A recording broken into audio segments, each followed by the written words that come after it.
Alright, what's going on? Welcome to the video, guys. So we're going to be taking a look at a game that I played in the Type 64, and this is going to be on Steps, and Steps is not one of my most favorite maps, but what I'm going to do is come to around this area, this little rock over here. I really like coming to this area because I get vision on the mid.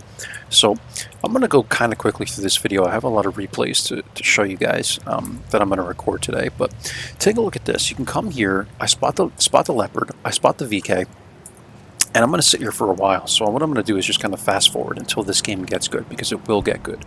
But from here, you just have to be really mindful of, like, if this VK is going to move up further, right, then I'm going to be spotted, because you can see like my tank is kind of sticking out here.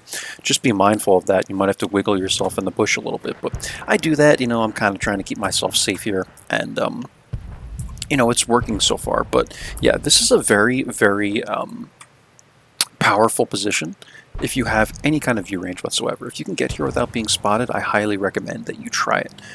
Even if you get lit, you can try and run back out, and there's a lot of like rocks here that you can dive back behind, so the chances that you die are probably not that strong unless you have these big monster TDs sitting out here waiting for you, which, I mean, you kind of have to expect that, but will they hit you?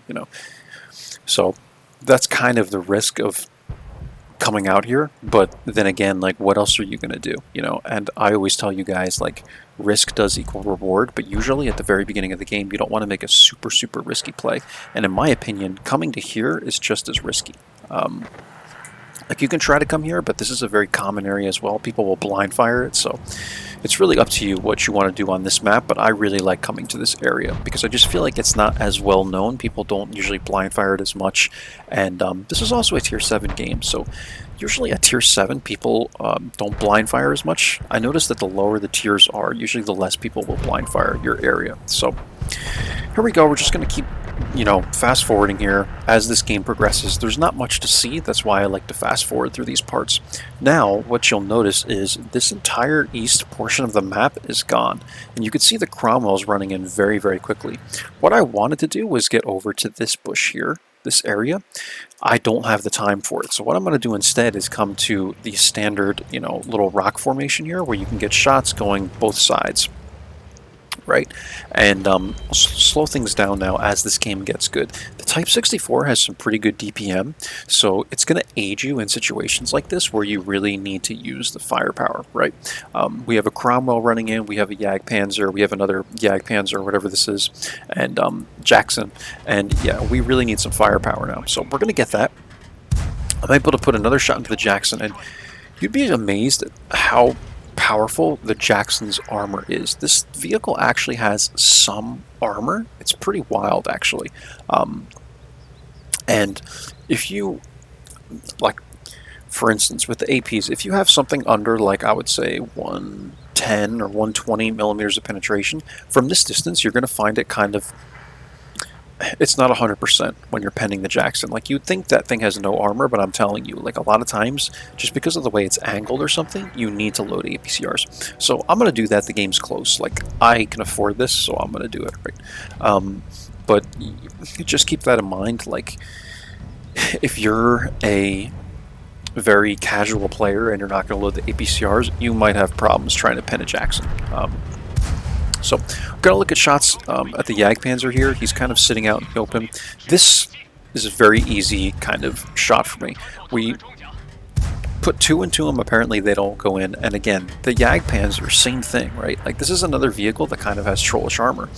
So I'm going to try and focus the Jackson down and watch what I'm able to do to this guy. He misses that shot there. I'm able to get one more into him. I know exactly what his reload time is, basically, and I can tell that every time he stops, that's when he's trying to get shots into me. We bounce again. That's like the second time in a row. He misses me again. I'm able to dodge each time. I miss again, and I think we're able to get this one finally. So, yeah, like, how many shots did we take at that guy? A couple bounced and all, and then we took shots at the Jagdpanzer. A couple of those bounced. You'd think that most of these shots would go in, but I'm telling you, with these tank destroyers, sometimes it's not the case, right? It's just not the case. So now, at this point, I'm thinking we're probably going to win this, but I need to start supporting the people over in this area. Like, because you have Panther, you have T1, you have T78. These are the only 3 vehicles left, and they're all in this area. So what are the options here? Well, I can kind of sit and wait and see if they're going to push into the M6 or T20, right? But there's also another option, and that's to flank. In this situation, like I said, there's only 3 of them left. We basically know where they all were, and we can do this. We can take shots at the Panther and kind of almost get behind him here in a way.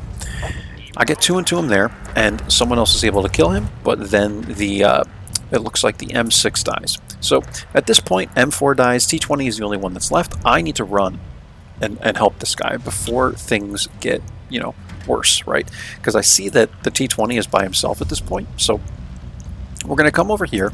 I'm going to grab this bush right here, and I feel like this is the best way to approach this situation. Sometimes you have to be careful in the way you approach these situations, right? It really depends on what the enemy tanks are going to do, but you want to try and stay hidden as long as you can. So what I'm trying to do is just knock down HP from both of these guys, just depending on the angles they're giving me, right? So I'm going to try and go after the T78, that bounces. One more into the T78, that also bounces. And now I'm at the point where I only have APCRs left. So I'm going to take these at the T1 Heavy, rather. M6, they're like the same exact thing, but T1 Heavy, I think, doesn't quite have the armor because it's tier 5. And now at this point, the T78 he's giving me his location, right? I'm thinking maybe I'm spotted, but it's not the case because of the bush there. And again, I'm still not spotted because he wasn't far enough yet in the bush. He knows where I'm at. I'm going to try and take more shots at this guy. And the Type 64 has the most trollish gun accuracy I've ever, you know, played with in my life. So at this point, this guy is down to a 1-shot. I haven't even been touched yet in this game. I still want to have a perfect kind of like score here. So I'm going to wait for this guy to approach me. T20 hasn't really moved, so this is my game, my win. He can't turn his turret fast enough. T78, I'm able to get behind him, and we clean him up, and that's the game, guys. So we did 1694 damage, 1286 spotting visible, 6 spots. We had 3 kills here, and this was quite the game, man. I mean, you know, it was fairly easy for me to kind of close this out, but, you know, sometimes the situations can surprise you, and you might not be able to pull it off that easily, right? So 1813 damage, 1286 after everything, 1286 spotting, and yeah, we got a first class here. The Type 64 is very difficult to get like a super high score in terms of like masteries and stuff like that, because a lot of people play it and it's a very good tank, right? But we're top by experience. We're like, I guess, second by damage here, and this was a phenomenal game. So that's pretty much it. We made 35k and 11k banked into that personal reserve, and yeah, for this tank, I pretty much almost have full concealment, situational awareness, recon, that kind of thing on the crew over here. And I run this thing currently with optics, low noise exhaust, V-stab, and optical calibration with rations. And yeah, I mean, you're not seeing the view range here, but you can see like where this tank is excelling, right? I mean, look at the gun depression is good, the aiming time is average, dispersion is like average, but the DPM, like look at the DPM. This is pretty incredible for a light tank, especially at tier 6, right? And then you have decent pen as well, and the APCRs have 177 millimeters of pen, so you really shouldn't have any problems with this vehicle in against most tanks in most games. So I've actually only played 16 battles in this thing up to this point. I think I've played more like after this video, after I save this replay, but I'm currently at an 88% win rate in this thing and 1085 damage. This will go down because of matchmaking at some point, and I'm waiting for that. Ignore the LEF here, guys. This must be a lie. There's no way I've played 40 battles in the LEF because I don't play already, right? But anyway, hope you guys enjoyed. I'll catch you for the next one. That's the Type 64 on steps. Bye-bye now.